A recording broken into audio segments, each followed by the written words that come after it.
मिल के अंदर धरना लगा था जी, वहाँ पे आपने एक बात बोली थी 5 दिन के अंदर आपका सारा मुआवजा राशि आपके खाते में आ जाएगी। ये कह के आपने धरना उठवाया था, उस चीज का आप एक मीडिया कॉन्फ्रेंस के जरिए मीडिया के माध्यम से बताओ वो आज तक क्यों नहीं आया। 9 करोड़ रुपये धरना मेरे को लाके करते बात कौन आया मेरे पास, ऐसे में मैं तो कोई बात नहीं, आज आपके घर अरे कोई नहीं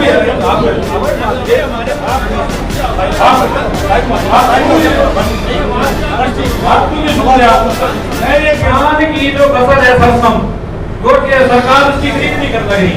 बीजेपी सरकार इस चीज की जिम्मेवार है। आज जिले के अंदर 21 दिन से किसान धरने पे बैठे हैं, उसके पक्ष में आप क्या कहना चाहते हैं?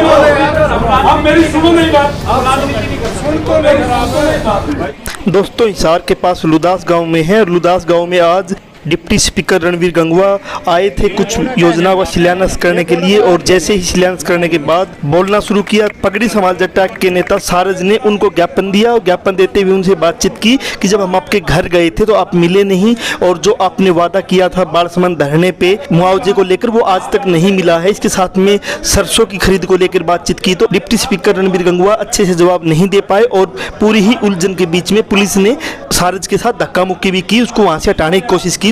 सर आपने आज ज्ञापन दिया है, क्या मसला था जिसमें थोड़ा सा वाद विवाद भी हो गया? देखिए वाद विवाद वाली ऐसी कोई इतनी बात नहीं थी। जो अपने हरियाणा के डिप्टी स्पीकर रणवीर गंगवा जी, तो ज्ञापन तो दिया गया था। जो मुआवजा तहसील बालसमंद तहसील के अंदर मुआवजे की ये बोल के आए थे भी 5 दिन के अंदर सारा मुआवजा आ जाएगा आपका, आप धरना स्थल को खाली कर दो। तो किसानों ने धरना स्थल खाली करने का काम किया, लेकिन आज 3 से 4 महीने हो गए धरना खारिज हुए को, लेकिन मुआवजा अभी तक किसानों के खाते नहीं आया। 9,000 करोड़ रुपये आया है, 9 करोड़ रुपये आया है, बाकी अभी वैसे का वैसा सरकार के खाते में पड़ा है। 29 करोड़ रुपया पास हुआ था, उसमें 9 करोड़ बटा, आपका ये कहना? हाँ, 9 करोड़ जो बटा था वो धरना चलते के साथ ही बटा था, और उस टाइम आश्वासन दिया गया था भी 9 करोड़ आ चुका है, बाकी का भी आ जाएगा, तो आप धरना स्थल खाली। एक मंत्री जी कह रहे कि किसी टाइम भी मेरे पास आ सकते डिप्टी कमिश्नर, इसने कहा स्पीक करने, तो आप लोग गए थे तो आगे कोई प्लानिंग उनके जाने की? ये कह रहे कि मैं कहीं भी आ सकता हूँ, धरने पे भी आ सकता हूँ। देखिए ये सारी इनकी माइक पे बोलने की बातें होती हैं। अब जाने को इनको पहले कॉन्फ्रेंस दिया गया, पहले प्रेस नोट में भी दिया गया, प्रेस में भी दिया गया, CID के माध्यम से भी हमारे जाया गया। जब संगठन के बंदे वहाँ कुछ लोग पहुँचे तो आगे से मंत्री जी तो मिले ही नहीं, इनके पता नहीं ड्राइवर था या भाई था, या उनका मिलना हुआ। आगे कोई ये कह रहे कि मैं आ सकता हूँ, तो आप कोई संदेश भेजो इनको कि नहीं, हमें नहीं लगता आगे से मतलब ये किसानों की बात सुनेंगे, किसानों के पास आएंगे। बाकी रही बात संदेश की, ये कहते हैं हमारे को संदेश भेजो। जब आप वोट मांगने जाते हो कोई इनको संदेश भेजता है? अगर आज आपके हल्के का किसान धरने पे बैठा है तो वहाँ आप खुद पहुँचने का काम करो भी, आपकी क्या परेशानी है, आपको क्या दिक्कत, आप क्यों धरने पे बैठे हो? जब वोटें लेनी होती है उस टाइम कोई इनको संदेश भेजता, हाथ जोड़ते आते हैं। फिर मुख्य मुद्दे क्या है जो ज्ञापन में आपने आज इन्हें आपने दिए? देखिए मुख्य मुद्दा ये है जो संगठन पगड़ी समाज जट्टा किसान संघर्ष समिति हरियाणा का हिसार लघु सचिवालय का आगे पक्का मोर्चा चल रहा है, तो उसकी मुख्य मांगे हमारी ये है जो 20-21 का फसल मुआवजा है वो दो, और 23 की जो सरसों की खरीद नहीं हो रही उस चीज़ का, और 40,000 बीमा जो रिवर्ट कर दिए गए हैं। किसान ने प्रीमियम दे रखा है, अपनी फसल का प्रीमियम कटवा रखा है, अगर फसल ख़राब हो जाए तो उसका क्लेम मिलना चाहिए। अब क्लेम देने की बारी आई तो उन्होंने उनके प्रीमियम की जो राशि है वो सारी किसानों के खाते में रिवर्ट कर दी।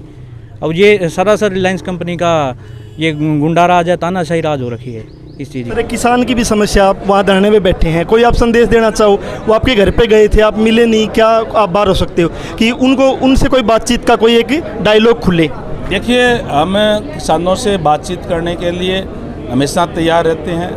पहले भी कई बार बात की है, रेस्ट हाउस के अंदर भी बात की है। किसानों को मसला कोई मुआवजे का आया था उसको भी सोल्व करवाने का काम किया, और आगे भी अगर कोई भी बात होगी, क्योंकि हम खुद किसान हैं, हमेशा ही 24 घंटे हम बात करने के लिए तैयार रहते हैं। कोई भी किसान संगठन या कोई भी साथी टेलीफोन करके अगर कोई आएगा तो ज़रूर हम घर पे मिलेंगे। उस दिन मैं चंडीगढ़ गया हुआ था तो पीछे से कुछ साथी आए थे, वो ज्ञापन दे कर गए हैं, वो भी सरकार को तक पहुंचा करके उस पर जो भी ज़रूरी एक्शन लेना होगा वो लेने का काम करेंगे। सरसों खरीद का एक मसला है और बीमा रिवर्ट जो किए गए हैं उस पे मामला उलझा हुआ, तो थोड़ा सा उसके ऊपर कोई, क्योंकि मुआवजा तो लगभग अभी आ रहा है आंदोलन के दबाव में आप लोगों के प्रयास से, लेकिन सरसों खरीद बंद है और बीमा रिवर्ट किया है 27,000 लोगों का। देखिए, हमारी सरकार ने सबसे ज़्यादा MSP देने का काम भी किया है, खरीद करने का भी काम किया है, कई फसलों पर भावांतर भरपाई देने का भी काम किया है, चाहे सूरजमुखी की बात है, चाहे बाजरा की बात है, चाहे सरसों की बात है।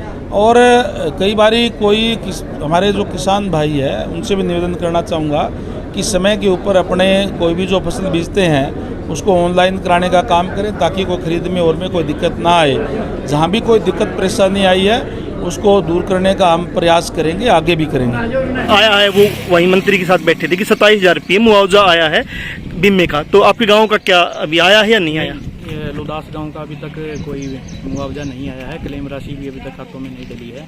वो उनके नुमाइंदे पार्टी वर्कर हैं जो पीछे से बोल रहे थे 27,000 रुपये प्रति एकड़, वो उनको खैर वो इस बात से अज्ञात नहीं है। दानसू गांव का 2500 रुपये एकड़ के हिसाब से आया है और कुछ गांव का 29,500 रुपये एकड़ के हिसाब से, कुछ गांव का 27 और कुछ गांव का 22,000 रुपये एकड़ के हिसाब से आया। अलग अलग खराबे के अनुसार, खराबे के हिसाब से परसेंटेज चढ़ाई जाती है। जब गिरदावरी होती है इतने परसेंट खराबा, उस हिसाब से ये मुआवजा राशि जारी की जाती है।